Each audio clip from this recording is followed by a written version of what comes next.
حالا بچه من امروز اومدم با یه ویدیوی دیگه.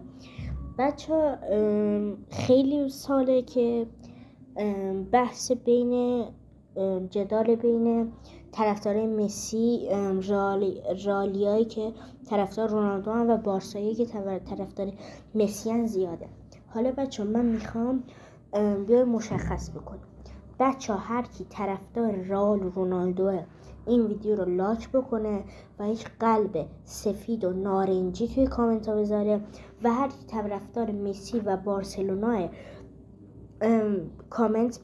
کامنت قلب قرمز و آبی بذاره و چنل ما رو ساب بکنه. حالا میخوام ببینیم کدوم از طرفدارای رونالدو رئالیا یا مسی بارسایی بیشتره. من که خودم رونالدو رئالی ام و خیلی دوستش دارم. البته من هم به مسی و طرفدارای مسی و بارسلونا طرفدار بارسلونا احترام میذارم، ولی من از طرف خودم طرفدار رونالدویم. حالا شما مشخص کنید که شما طرفدار کدوم تیم و بازیکن هستید. بچه اگه از ویدیوهای من خوشتون میاد، البته من ویدیو زیادی نذاشتم، اگر ویدیو من خوشتون میاد ویدیو لایک و چنل ما رو سابسکرایب کنید. ممنون از همتون.